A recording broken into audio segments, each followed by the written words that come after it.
los 5 títulos de María que el demonio no puede soportar. Y quisiera empezar leyéndoles un extracto del Tratado de la Verdadera Devoción. Miren, yo creo que nosotros no hemos terminado de entender el tesoro que nosotros como católicos, como misioneros, tenemos en el tratado. Y desafortunadamente lo hemos leído poco. Los que lo han leído lo han entendido poco. Y los que lo han entendido algo lo han predicado poco. Y creo que tenemos un tesoro porque de pocos libros sabemos con seguridad absoluta que el Espíritu Santo ha estado allí de una manera especial.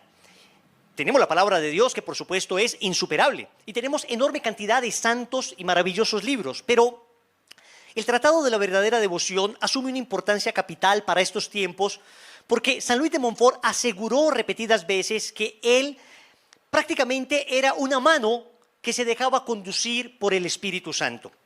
Podemos entonces de alguna manera tener la certeza de que lo que aparece en el tratado es inspiración del Espíritu Santo. Y esto lo puede decir una persona, y cualquiera puede escribir un libro y decir, esto que escribo es inspiración del Espíritu Santo, pero no hay cómo confirmarlo. En cambio, con el Tratado de la Verdadera Devoción tenemos un sello de garantía porque lo que profetizó San Luis María Griñón de Montfort en el tratado se cumplió al pie de la letra. Él no solo dijo, yo escribo, digamos, movido por el Espíritu Santo, sino que además aquello que profetizó con el don de profecía que tenía este maravilloso santo francés se cumplió literalmente. Y hay un numeral del tratado que todos deberíamos sabernos de memoria. Es el numeral 114, donde San Luis de Montfort hizo una profecía que no más o menos se cumplió, no, se cumplió al pie de la letra. Preveo claramente que muchas bestias rugientes llegarán furiosas a destrozar con sus diabólicos dientes este humilde escrito y a aquel de quien el Espíritu Santo se ha servido para redactarlo. Oigan, aquel de quien el Espíritu Santo se ha servido para redactarlo. Él se entendía así simplemente como la pluma del Espíritu Santo. O sepultar al menos estas líneas en las tinieblas o en el silencio de un cofre a fin de que no sea publicado. Atacarán incluso a quienes lo lean y pongan en práctica. Pero, ¿qué importa? Tanto mejor. Esta perspectiva me anima y hace esperar un gran éxito. Es decir, la formación de un gran escuadrón de aguerridos y valientes soldados de Jesús y de María, de uno y otro sexo, que combatirán al mundo, al demonio y a la naturaleza corrompida en los tiempos, como nunca peligrosos, que van a llegar. Año 1712. 1712. Es más o menos el tiempo en que los expertos calculan que San Luis de Montfort escribió el Tratado de la Verdadera Devoción. Estamos hablando de más de 300 años. Y Montfort no solamente veía con una claridad absoluta lo que vendría para el mundo, sino que además advertía lo que vendría con el Tratado de la Verdadera Devoción. Y efectivamente, tal cual él lo dijo, así sucedió. Es importante saber que el Tratado de la Verdadera Devoción se perdió durante 130 años. Durante 130 años, aún la familia montfortiana no conocía el tratado, no sabía de él. Y en el contexto de la beatificación de San Luis María Griñón de Montfort, finalmente encuentran el tratado, repito, 130 años después de que él lo había escrito. ¿Y dónde lo encuentran? En un baúl olvidado, un baúl sepultado en el olvido. Y no solo lo encuentran en un baúl, sino que casi 100 páginas, algunos se atreven a decir 96 páginas, se perdieron del tratado al inicio y no sabemos cuántas se perdieron al final. No sabemos cuántas se perdieron al final. Esto que San Luis María Griñón de Montfort profetizó en el tratado se cumplió al pie de la letra, al pie de la letra. Pero luego no solo lo que profetizó en el tratado se cumplió, sino que hay una serie de elementos importantes en esta profecía que apuntan precisamente a este momento histórico que estamos viviendo. Observen, él no dice que el demonio está luchando para atacar el éxito de su libro, porque él no es soberbio. Él no es prepotente. Él está diciendo que el demonio está luchando para atacar la formación de un escuadrón de aguerridos y valientes soldados de Jesús y de María, y pone una cosa bien curiosa, de uno y otro sexo. de uno y otro sexo, como si profetizara que llegará un momento donde no sabremos distinguir uno y otro sexo, como si profetizara que llegaría un momento donde uno y otro sexo serían puestos en duda, que combatirán el mundo, el demonio y la naturaleza corrompida en los tiempos peligrosos que como nunca van a llegar. Señores, ¿por qué les leo esto y por qué empiezo con el Tratado de la Verdadera Devoción? Porque este mismo San Luis de Montfort, que claramente tenía el don de la profecía, que claramente el Señor y la Santísima Virgen María le mostró con claridad estos tiempos que estamos viviendo, en la primera parte del tratado, al final de la primera parte del tratado, donde San Luis de Montfort habla de María en la historia de la salvación, el tratado se divide en 3 grandes partes, y al final de la primera parte, San Luis de Montfort va a hablar de María y la batalla final, María y la lucha final, María y los apóstoles de los últimos tiempos. Y ya hemos hecho congresos en torno a estos temas, y es importante que no perdamos de vista que todo lo que está sucediendo ya había sido profetizado por las Sagradas Escrituras, y Dios le había revelado a sus santos a través del Inmaculado Corazón de María estos momentos difíciles. Entonces, en el contexto de la batalla final, San Luis de Montfort nos va a decir: a estas últimas y crueles persecuciones de Satanás, que aumentarán de día en día hasta que llegue el Anticristo, debe referirse sobre todo a aquella primera y célebre predicción y maldición lanzada por Dios contra la serpiente en el paraíso terrestre.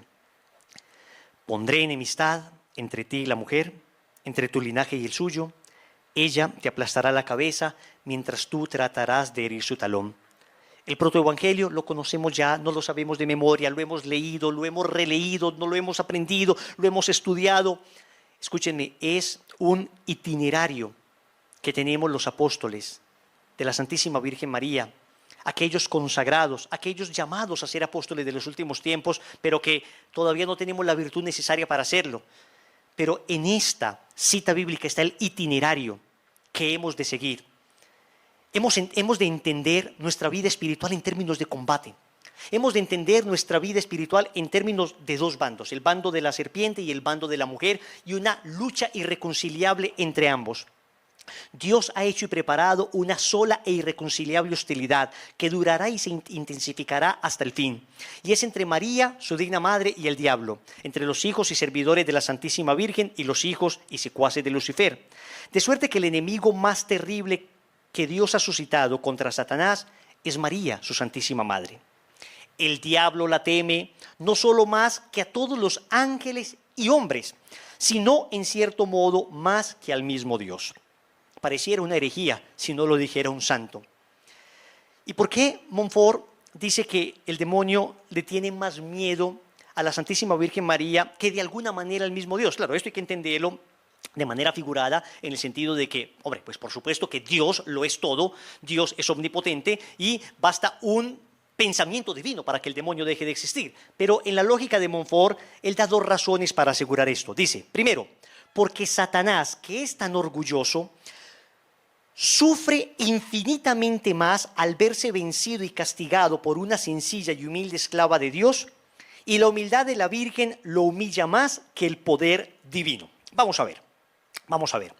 Si a mí viene un boxeador profesional, 100 kilos de carne magra y músculos, me amenaza y me da un golpe y me noquea, pues hombre, es que es lógico, mucho más fuerte que yo, aunque yo fuera muy soberbio, muy prepotente, muy orgulloso, entendería perfectamente que me supera en poder, me supera en fuerza, tiene primacía física sobre mí. Por supuesto que, de alguna manera, soy vencido físicamente, pero no soy vencido en mi orgullo. Pues cualquiera entendería, obvio, lo venció este que es más fuerte. A todas luces se ve que es más fuerte.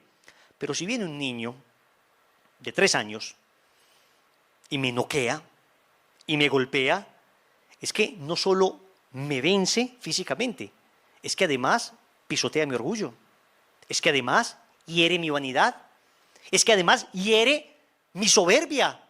¿Cómo es que siendo tan pequeño se atreve a vencerme? Pues el demonio es la soberbia por excelencia, el soberbio desde siempre. y sabe que Dios le puede vencer con un solo pensamiento divino. Aún en medio de su soberbia, él lo sabe. Pero que una criatura humana que es inferior en naturaleza a los ángeles, todos los humanos somos inferiores en naturaleza a los ángeles, y que una naturaleza humana de una mujer sencilla, humilde, sea precisamente la que le pisotee, la que le venza, es que el orgullo de Satanás se ve escandalosamente vencido por el talón de Nuestra Señora. Por eso le teme tanto a ella. Segundo, porque Dios ha concedido a María un poder tan grande contra los demonios que, como a pesar suyo, se ha visto muchas veces obligado a confesarlo por boca de los posesos, tiene más miedo a un solo suspiro de María en favor de una persona que a las oraciones de todos los santos, y a una sola amenaza suya contra ellos, más que a todos los demás tormentos. Más que a todos los demás tormentos. Es la lógica del Evangelio. Es la lógica del Evangelio. El que se humille será ensalzado, y el que se ensalza será humillado. Es la lógica del Magnificat. El Señor derriba del trono a los poderosos y enaltece a los humildes. Es la lógica de la palabra de Dios. El Señor nos dice, ustedes ven que los gobernantes de este mundo los oprimen. No será así entre ustedes. El que quiera ser el primero, que se haga el último. El que quiera ser el que manda, el que gobierna, que se haga servidor de todos. Es la lógica del Evangelio, es la lógica de Jesús en la cruz. Es la lógica que encontramos claramente y que en la Santísima Virgen María se cumplió. Ella que se consideró esclava, y te darás cuenta que en la palabra de Dios solo 2 veces la Virgen María se refiere a sí misma. En 2 ocasiones se refiere a sí misma. Cuando dice, he aquí la esclava del Señor, y cuando dice que Dios ha puesto sus ojos en la humildad de su esclava. Ella cuando habla de sí se refiere a una esclava. Ella se hace pequeña, Dios la engrandece. Ella se humilla hasta el polvo, Dios la eleva hasta la gloria del cielo, la corona como la reina de toda la creación. Es la lógica. El demonio, en cambio, se encumbró, quiso ser el más grande y terminó aplastado y pisoteado, arrastrado como una serpiente, comiendo polvo en el suelo, pisoteado por una sencilla mujer. Esto no lo perdamos de vista. Y no lo perdamos de vista en nuestra vida espiritual, y no lo perdamos de vista en los combates diarios que tenemos como misioneros, y no lo perdamos de vista en la evaluación constante de nuestra vida espiritual. No me cansaré de repetir que cuando nosotros queramos evaluar nuestra vida espiritual, lo que debemos evaluar es cómo estamos viviendo nuestra consagración. Muchas veces nos preguntamos, ¿qué será lo que me falta? ¿Me faltará más oración? ¿Me faltará más formación? ¿Me faltará más orden? ¿Estoy cayendo en asedia espiritual? ¿Estoy cayendo en tibieza? ¿Estoy atado a este vicio?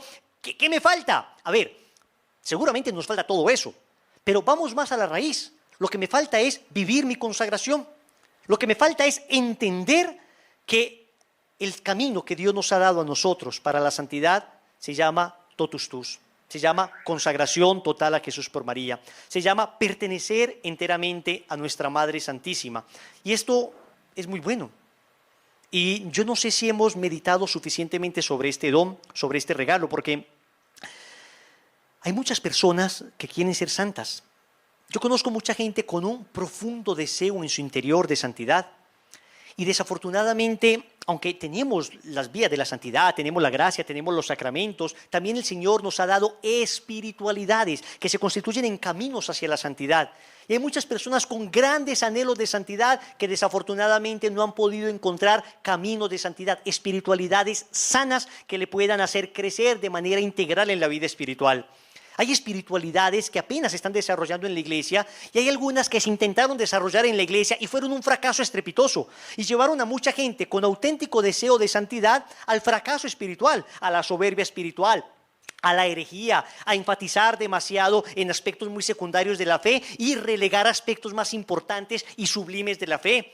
Claro que aquel que siguió con rectitud el corazón de Dios, aquel que le dijo al Señor de todo corazón que quería ser santo, el Señor siempre reconduce, el Señor siempre a la buena intención la premia, a la fidelidad la premia, la recompensa, el Señor siempre con gracia abundante.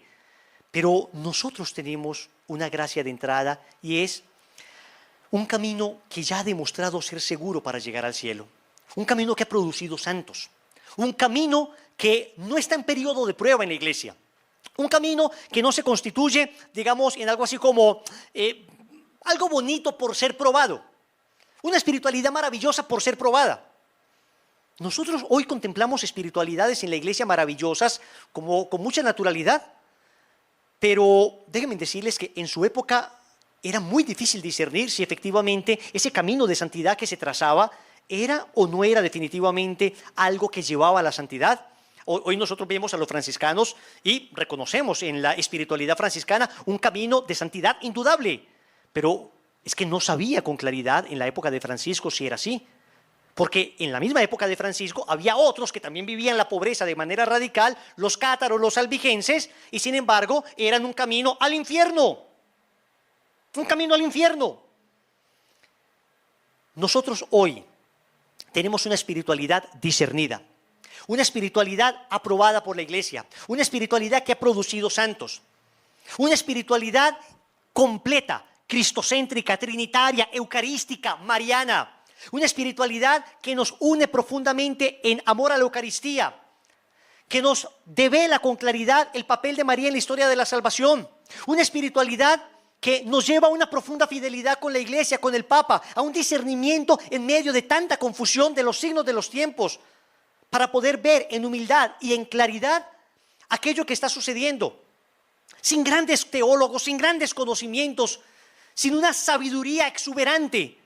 El Señor regala por medio del Inmaculado Corazón de María a sus hijos unas claridades de unos temas bastante complejos en estos difíciles momentos que estamos viviendo. Debes agradecer, debo agradecer, debemos agradecer a Dios que nos ha dado un camino muy seguro en la consagración para nuestra propia santificación. Lo triste es ver misioneros y consagrados que desperdician el tesoro. Lo triste es ver misioneros y consagrados que no aprovechan adecuadamente esto y que la consagración para ellos es algo así como, sí, algo bonito, más o menos interesante, donde aprendieron algo teóricamente, algo de doctrina, pero que luego no son consistentes con su vida de consagración, que luego, desafortunadamente, no tratan de vivir la vida de unión con María y de unión con Cristo con intensidad.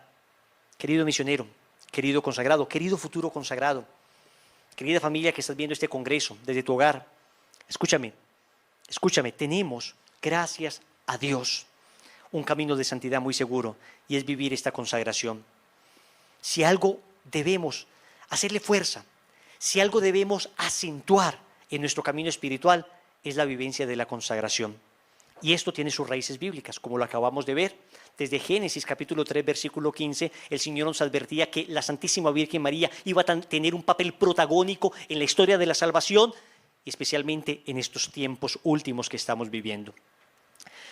Y quisiera que, después de esta introducción, marcáramos o nombráramos 5 títulos marianos extraídos de la palabra de Dios, 5 títulos marianos sacados de la Biblia que el demonio no puede soportar y que el demonio atacará con fuerza. Porque escúchame, si el demonio sabe que su combate es contra esta mujer que le aplasta la cabeza, lo que trata de hacer es borrar todo vestigio mariano de la humanidad. Todo rasgo mariano de la humanidad, el demonio lo quiere eliminar. Quiere que el nombre de María sea borrado, pero además quiere que todo lo que le recuerde a María sea borrado. Acabamos de tener en nuestro país, en Colombia, un acontecimiento absolutamente tenebroso.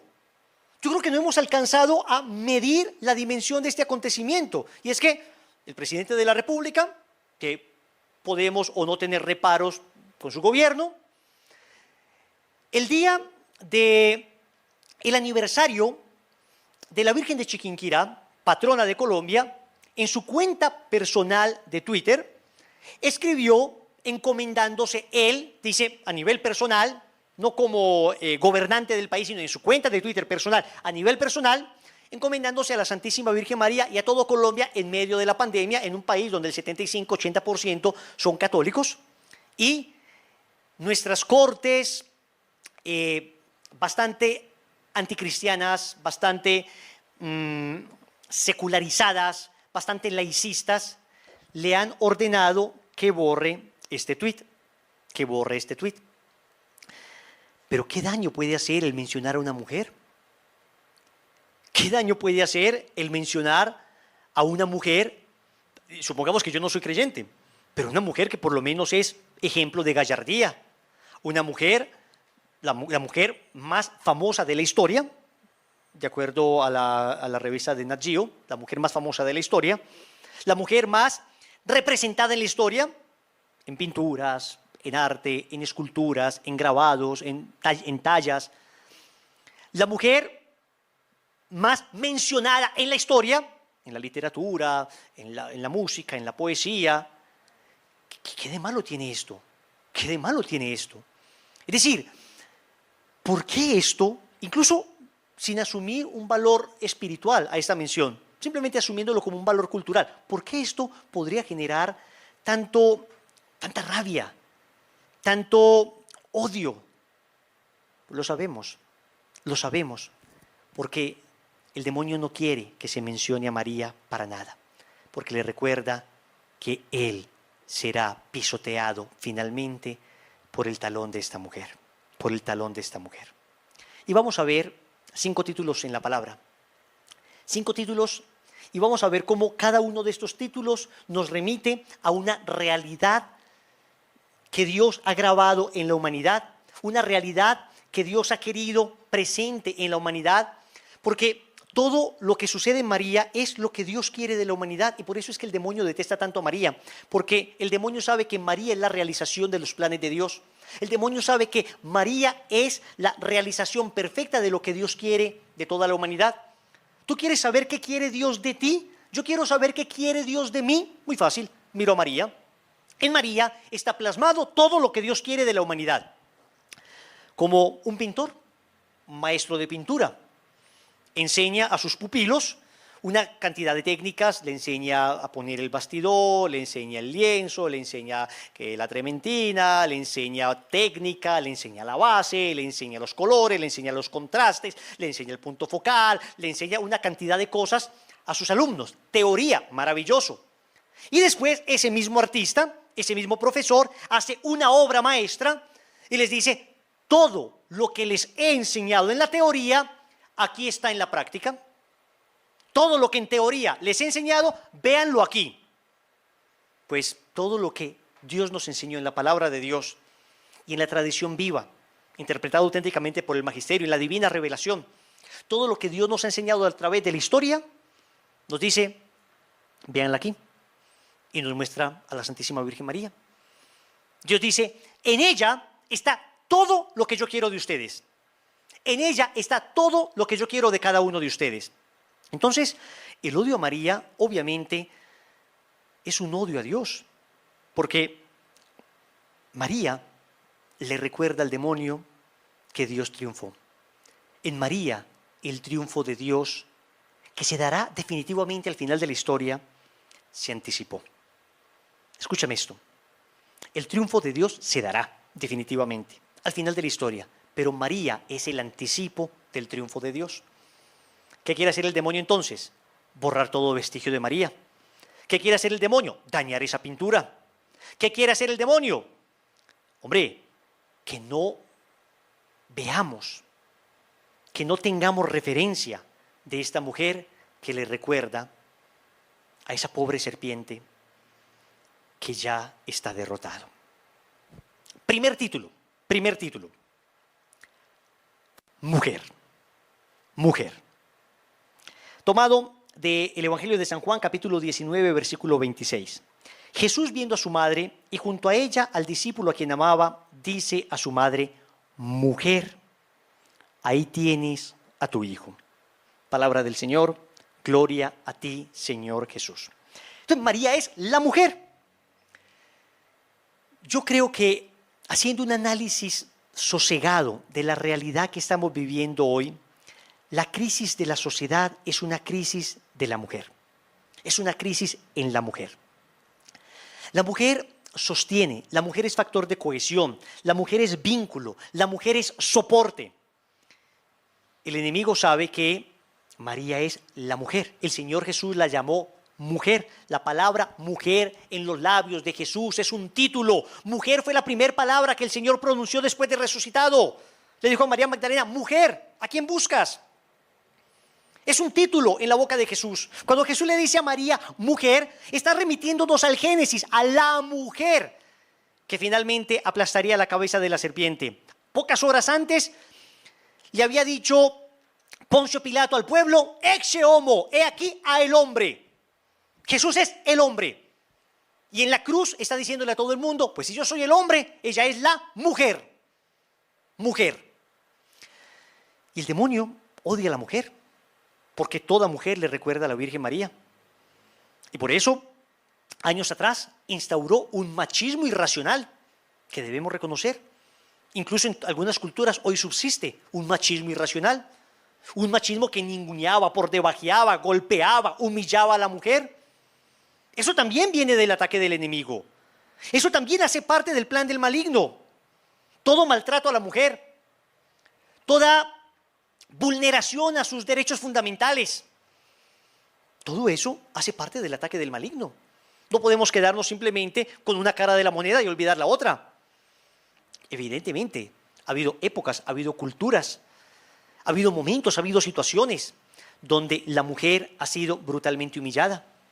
Y allí donde se humillaba a la mujer, el demonio estaba detrás tratando de extinguir el rastro de la mujer, María, de la faz de la tierra. Pero, qué curioso, como decía este famoso pensador, este famoso intelectual cristiano, C.S. Lewis, dice que el demonio presenta sus tentaciones normalmente en duplas. Primero te presenta un extremo y luego el otro, ¿no? Entonces, o te presenta una conciencia laxa o una conciencia escrupulosa.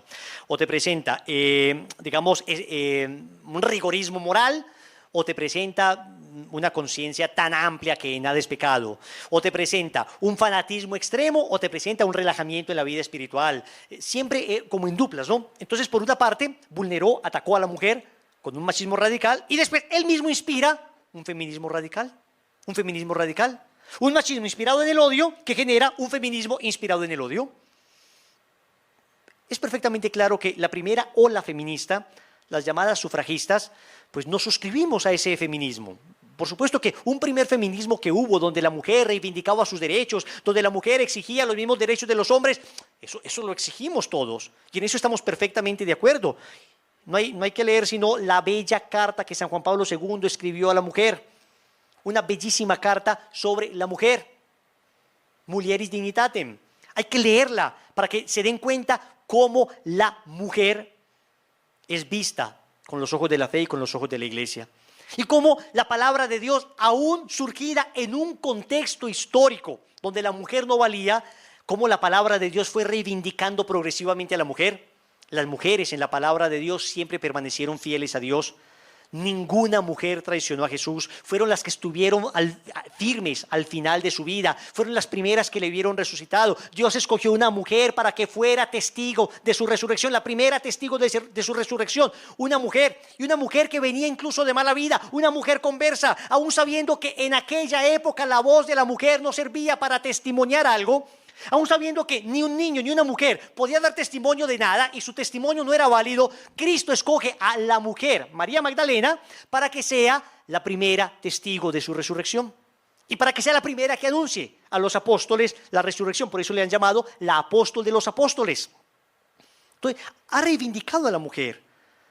Y luego hemos visto en la iglesia, en la Edad Media, grandes mujeres que destacaron por su inteligencia asombrosa, que destacaron una Santa Catalina de Siena, una Santa Teresa de Ávila, unas mujeres fenomenales. Hay más mujeres canonizadas y beatificadas que hombres en la iglesia. En fin, tenemos que decir que la iglesia siempre ha defendido a la mujer, y la ha valorado adecuadamente. Pero este feminismo actual, este feminismo radical que estamos viviendo, o este feminismo de género, no tiene nada que ver con la verdadera identidad de la mujer. Y nosotros nos sustraemos de ese feminismo y hemos visto la cantidad de cosas aterradoras que están surgiendo, y parece que este feminismo actual no fuese sino una desfiguración de la auténtica feminidad. Parece que el peor enemigo del feminismo actual es la feminidad. La feminidad. Se quiere borrar todo vestigio de la feminidad. ¿Por qué? Porque María es mujer. Qué curioso que el feminismo actual lo que quiere es hacernos borrar de la cabeza a la mujer. ¿Qué puede haber detrás de esto? Sino un odio a la Santísima Virgen María. ¿Qué puede haber detrás de esto? Sino precisamente un odio a aquella que fue llamada por Jesús mujer. ¿Qué es eso de la ideología de género? Lo mismo, lo mismo. Sabemos todos que la ideología de género tiene una base neomarxista, donde ya no solamente hay lucha de clases, sino lucha de géneros, dicen ellos. Entonces, con esa dialéctica hegeliana, donde una tesis se opone a una antítesis para producir una síntesis, donde debe generarse lucha de clases para que se extingan las clases, pues eso mismo es lo que subsiste en este momento en la ideología de género y en una especie de feminismo actual, donde entonces antepongamos sexo masculino al sexo femenino para que finalmente dejen de existir los sexos y aparezcan simplemente los géneros donde cada uno se autopercibe como quiere. Ya se ha hablado mucho de esto y creo que es algo que nosotros debemos saber bastante, pero queridos hermanos, quiero que me entiendan que esto hace parte de la batalla final de la serpiente contra la mujer. Esto hace parte del deseo que tiene la serpiente de desfigurar la obra de Dios. Esto hace parte del deseo que tiene Satanás de borrar todo vestigio de la mujer porque le recuerda a María sobre la faz de la tierra. Segundo título, la madre, la madre. Tomado del Evangelio de San Lucas, capítulo 1, versículo 43. ¿Y de dónde a mí que la madre de mi Señor venga a mí? Y luego en el mismo Evangelio de San Juan, capítulo 19, versículo 27, luego dice al discípulo Jesús, ahí tienes a tu madre. Palabra del Señor, gloria a ti, Señor Jesús. Entonces no solamente a la mujer, sino que la mujer es especial porque ella es receptáculo de la vida, porque ella puede engendrar. La mujer es madre. Y miren esto, la Virgen María no solo es la mujer, sino que es la madre. Entonces el demonio odia la maternidad, el demonio detesta la maternidad y está haciendo todo lo posible por desligar la maternidad de la mujer. Y desafortunadamente lo que estamos viendo hoy, muchas veces una supuesta reivindicación de los derechos de la mujer, y lo que estamos viendo es que le están quitando aquello que por naturaleza tiene y que nosotros como hombres no tenemos. Su maternidad, su capacidad de ser tabernáculo de la vida, su capacidad de engendrar vida. Y quieren que la mujer y que el vientre de la mujer se convierta, no en tabernáculo de la vida, sino en sepultura de la muerte. Un plan del enemigo, un plan del enemigo. La maternidad de cualquier mujer le recuerda a la maternidad de María. Y entonces, hagamos que las mujeres no sean más madres. Arranquemos de raíz el útero de las mujeres. Arranquemos de raíz la maternidad de las mujeres. Y esto se ve claramente con estos famosos derechos sexuales y reproductivos, que aún a regañadientes la Organización Mundial de la Salud ha tenido que reconocer que dentro de ellos, claro, lo llaman así, edulcoran el nombre, parece como si este nombre nos fuera a despistar, pero sabemos que en pocas palabras derechos sexuales y reproductivos se traduce en anticoncepción, esterilización y aborto. En eso es lo que se traduce. Lo que pasa es que no pueden decir aborto directamente, pero ¿cuándo asesinar se puede convertir en un derecho? ¿Cuándo asesinar se puede convertir en un derecho? ¿No nos damos cuenta que el plan está perfectamente trazado? ¿No nos damos cuenta que lo que está sucediendo acá es que el enemigo quiere destruir todo aquello que le recuerde a María? Yo no estoy diciendo con esto que las pobres personas víctimas, muchas veces de presiones, de ideologizaciones, sean personas satánicas, sean personas malas. No, nadie está diciendo esto. Los que hemos tenido el apostolado de acompañar mujeres que luego de haber pensado abortar dan un sí definitivo a la vida En diferentes apostolados pro vida que existen, en diferentes misiones, ministerios pro vida, nos hemos dado cuenta que la mujer sigue siendo un ser maravillosamente noble y que hasta ahora no he conocido una mujer que quiera abortar a su hijo por ser mala. Lo hace normalmente por presiones, por estar engañada, por no sentirse apoyada. Y yo creo que acá nosotros tenemos un papel importante, apoyar, querer, acompañar. Obviamente no es un tiempo para señalar, para condenar, para satanizar. No, no, no, no, no, no. Es un tiempo para acompañar, para amar. Es un tiempo para prestar una mano amiga. Pero no podemos desconocer que detrás de una industria sangrienta y asesina como la industria del aborto está indudablemente el odio de la serpiente que detesta la maternidad y detesta a los hijos de Dios, porque cada niño que nace del vientre de una mujer le recuerda a esa vencida serpiente, a aquella mujer que en un humilde portal de Belén dio a luz a un niño que finalmente le destrozó en la cruz. ¿Quién como Dios? Nadie como Dios. Y después de Dios, nadie como María. Primer título, la mujer. Segundo título, la madre. Tercer título, la Virgen. Lucas 1:27. Dice que el ángel Gabriel se apareció a una virgen desposada con un hombre llamado José, de la casa de David. El nombre de la virgen era María. Palabra del Señor, gloria a ti, Señor Jesús. Es el único versículo bíblico de toda la Biblia que menciona 2 veces la palabra virgen. Un solo versículo y 2 veces se menciona la palabra virgen referida a María.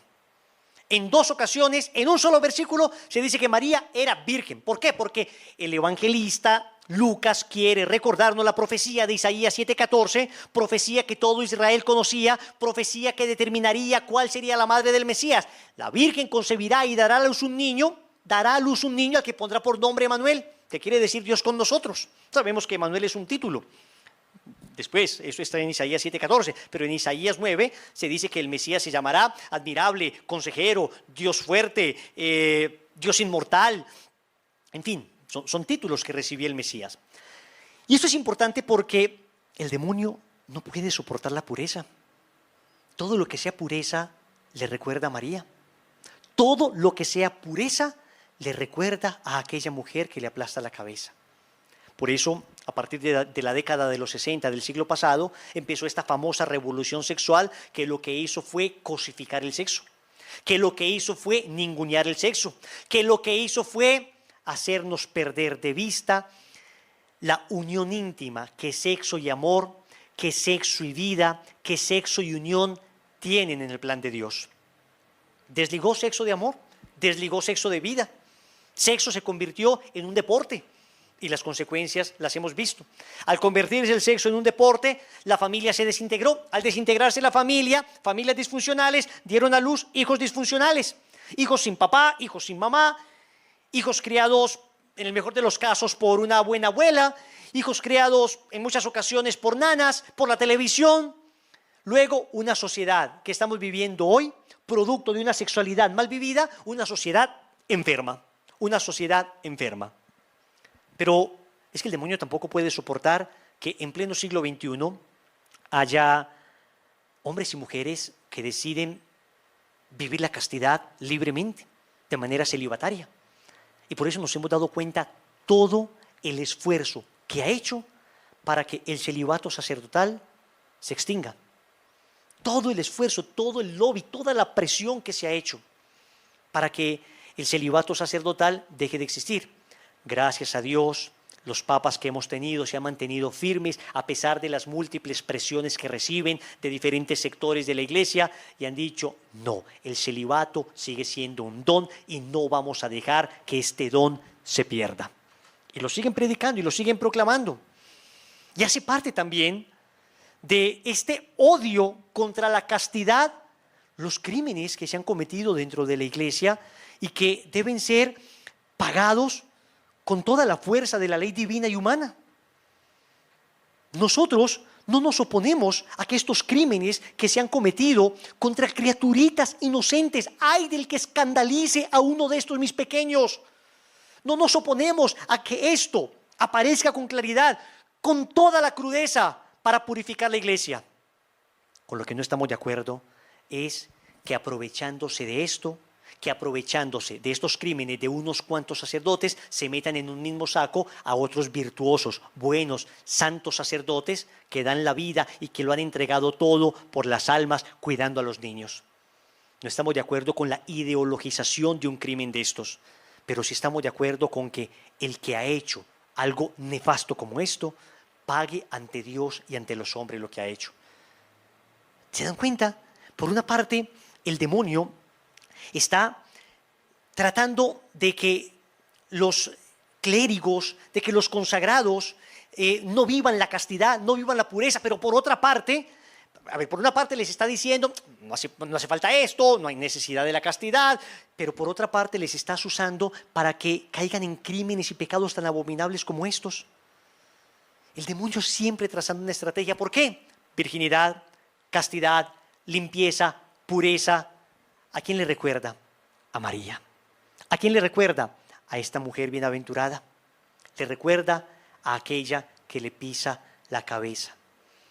Él ve una mujer casta, virgen en principio, pero luego, no hablemos solo de virginidad, porque hay muchas personas que ya desafortunadamente dicen, no, perdí todo. En medio de esa locura frenética, ya no soy virgen, significa que no puedo hacer nada. Bueno, sí, puede ser casta, puede ser casta. Por eso, al lado de la Virgen María, siempre la Iglesia ha visto a una mujer que de pecadora, de una vida licenciosa, pasó a ser un alma entregada a Dios, pasó a ser una mujer casta. Ha visto a Santa María Magdalena. Nosotros nos unimos a la larga tradición de Occidente que ha identificado a María Magdalena con la mujer pecadora, con la mujer prostituta. Luego hay otras teorías que dicen que no, bueno, eso no es una cuestión dogmática, pero grandes santos, grandes papas, grandes teólogos han suscrito que es la misma mujer. Nosotros nos unimos, digamos, nos suscribimos también a esto, ¿no? Y luego por algunas revelaciones privadas sabemos que es así. Pero dejando de un lado toda disquisición teológica, lo que les quiero decir es que la Iglesia nos ha presentado siempre al lado de la Virgen María a Santa María Magdalena para mostrarnos, oye, no importa cuán profundo hayas caído, no importa cuánto hayas mancillado tu virginidad, no importa cuánto hayas golpeado tu dignidad de mujer, cuánto la hayan pisoteado algunas personas, siempre puede ser una nueva criatura, porque Dios es experto en hacer todas las cosas nuevas. Dios es experto en hacer todas las cosas nuevas. ¿Quién como Dios? Nadie como Dios. Tenemos también la terrible pornografía, una industria que inició metida en tugurios, una industria que empezó en ambientes absolutamente oscuros, nefastos, una industria que avergonzaba a todo el que la consumía y ahora se nos presenta como una industria boyante, ahora se nos presenta como una industria más maravillosa, una industria de la que nadie se debería avergonzar. Se nos presenta a modelos que han vivido de esta industria y que el día de mañana serán trituradas como carne molida cuando ya no les sirva a la industria y las tirarán al suelo. Se nos presentan en los medios de comunicación como mujeres dignas de imitar. Es increíble esto porque desafortunadamente, y lo sabemos ya, muchos neurólogos han dicho que la pornografía genera efectos en el cerebro, ya no solo en el aspecto moral, no, efectos en el cerebro semejantes a los que generan las drogas, Y hay personas verdaderamente adictas y su plasticidad cerebral se ha deformado por esto. Y el lóbulo que reacciona ante el deseo de las cosas es el mismo lóbulo que reacciona cuando se consume pornografía. Se enseña a ver a las mujeres como cosas. Y todos sabemos que las cosas se usan. En cambio, las personas se aman. La pornografía enseña a usar las personas y amar las cosas. ¿Qué hay detrás de todo esto? Un deseo insistente del enemigo de borrar todo rastro de pureza, borrar todo rastro de limpieza, borrar todo rastro de virginidad, borrar todo rastro de castidad. Cuiden a sus hijos. Cuida a tus hijos. No seas ingenuo. Hoy un niño puede ver en una hora, a través de internet, a través de YouTube, a través de páginas pornográficas, en una hora, más imágenes de desnudos de lo que nuestros abuelos vieron en toda la vida. ¿Crees tú que el cerebro está preparado para eso? En algo que tenemos como natural, una pulsión sexual que emerge naturalmente de nosotros, pero que luego tiene un desorden intrínseco por el pecado original. ¿Crees tú que la manera de ordenar este tremendo desorden que nos heredó el pecado original es la pornografía? ¿Cuántas personas, cuántos niños de 8, 9, 10, 11 añitos están perdiendo por ingenuidad e irresponsabilidad de los padres su inocencia, su limpieza, la pureza? ¿Cuántos? ¿Cuántos? Por Dios, no seamos ingenuos. Por Dios, cuidemos a nuestros hijos. Y si no sabemos de esto, entonces aprendamos de esto. Yo no puedo escudarme diciendo, es que yo no sé de tecnología. No, pues hijo, entonces aprende de tecnología. Si tu hijo está caminando por un campo minado, tú no puedes decir, es que yo no sé de minas, yo no sé de bombas. Pues aprende, aprende. Que se va a volar un pie, que va a quedar minusválido. Aprende, por Dios. Es tu hijo, es mi hijo, es nuestro hijo. Son nuestros hijos, son los hijos de Dios. El enemigo ve un niño y le recuerda a la niña María. La pureza de la niña María, que antiquísimas tradiciones nos dicen que en muy tierna edad consagró su virginidad. Antiquísimas tradiciones nos cuentan cómo se consagró al templo. Varios santos nos hablan de esto. Ve un niño y le recuerda a esa chiquita, a esa niña María, que no sabía todavía él iba a ser la que le iba a aplastar la cabeza.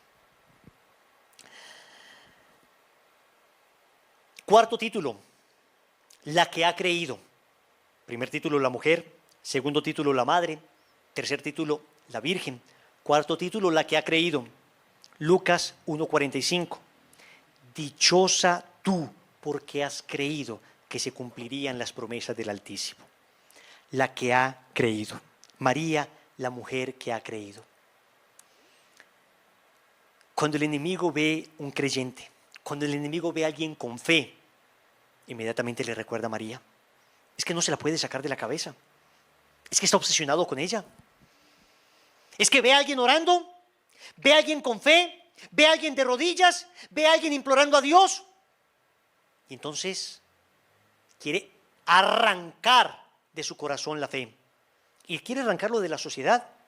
Yo les cuento, hace 10 años, estamos en redes sociales participando de manera activa, defendiendo causas pro vida, defendiendo la libertad religiosa. Ustedes tal vez no logren percibirlo con la claridad que lo podemos ver los que llevamos más años, digamos, participando en redes sociales, pero la creciente hostilidad a la fe, cómo se han multiplicado los ataques a la fe, es algo realmente escandaloso. Y está perfectamente trazado, ¿no? Inicialmente la hostilidad era solo hacia la iglesia, ¿no? Durante años se nos ha trabajado en que la iglesia católica es la gran responsable de todos los males de la humanidad. Entonces, la iglesia, uno veía cierta hostilidad a la iglesia, en fin, pero a Jesús no, a Dios no. Incluso los más enérgicos enemigos de la iglesia decían, pero creo en Dios, pero creo en Jesús. Hoy no. Entonces, la iglesia, pero cada vez más te encuentras personas que se burlan de Jesús. Cada vez más te encuentras personas que abiertamente declaran odio a Dios. Odio a Dios. Queridos misioneros, estamos en una batalla decisiva. Se nos está arrinconando en las redes sociales, en el ámbito público. Se nos está obligando a que mantengamos nuestros principios de fe solo en el ámbito privado. No vengas acá a exponer tu fe públicamente. Pero después, cuando la exponemos privadamente en nuestros congresos, en nuestras iglesias, nos filman y también dicen, no, tampoco en la iglesia. Tampoco puedes decir eso. También te debes callar, no solo en el ámbito público, sino en el ámbito privado. Solo lo puedes pensar. E incluso, si lo piensas, ya eres potencialmente peligroso. ¿A esto vamos a llegar? ¿A esto vamos a llegar? Basta que una tendencia como la que se dio en redes sociales, a raíz precisamente de lo que les acabo de comentar, del presidente que invocó a la Virgen de Chiquinquirá, patrona de Colombia. Basta que haya una tendencia donde se diga, no censuren mi fe, para ver una enorme cantidad de troles endemoniados escribiendo cualquier cantidad de sandeces contra la iglesia, contra la fe, contra Cristo, contra la religión, contra todo. Un odio exacerbado. Odio contra la fe. Y si nos quedamos callados, ya ni a nuestros hijos podremos enseñarles nuestra fe. Señores, esto es lo que estamos viviendo. Se llama laicismo radical. El laicismo radical es el desprecio radical a la fe. Finalmente, último título, la llena de gracia. Lucas 1:28. Alégrate, llena de gracia, el Señor es contigo. La mujer, la madre, la virgen, la que ha creído, la llena de gracia. Si en todo lo otro tocábamos más o menos el ámbito público y es un ataque, digamos, a la sociedad en términos generales, llegamos al último ataque, que ya no se dirige a la sociedad en términos generales exclusivamente, sino que se dirige a ti, a tu persona, a mí, porque ya va a tocar la gracia. Y la gracia no se vive de manera social. Digamos, la gracia santificante no está en una sociedad, está en una persona, está en una persona. Finalmente es la base y la raíz de todos los males. Y es la última victoria o aparente victoria del enemigo para, entre comillas, limpiar, exterminar, erradicar la presencia de María en la humanidad. La gracia. Cuando ve el enemigo una persona en gracia, le recuerda a la llena de gracia. Le recuerda a aquella a la que el ángel le dijo en 2 ocasiones que estaba llena de gracia. Alégrate, llena de gracia. No temas, María, porque has hallado gracia delante de Dios. Y aquí está la raíz de todo. El enemigo no solamente quiere deteriorar la sociedad. El enemigo no solamente quiere acabar con la maternidad, con la mujer, con la castidad. El enemigo no solamente quiere acabar con la fe en el ámbito público. El enemigo quiere acabarte a ti, acabarme a mí. El enemigo quiere arrancar de nosotros la gracia. El enemigo quiere que vivamos en pecado. El enemigo quiere que acabemos con nuestra vida espiritual, que acabemos nuestra relación con Dios y que finalmente le acompañemos en su triste y eterno destino. Eso es lo que quiere el enemigo. Esa es la triste realidad. ¿No te das cuenta que está todo planeado? ¿No te das cuenta que nada de esto es casualidad? ¿No te das cuenta que hay una mente maestra detrás de esto?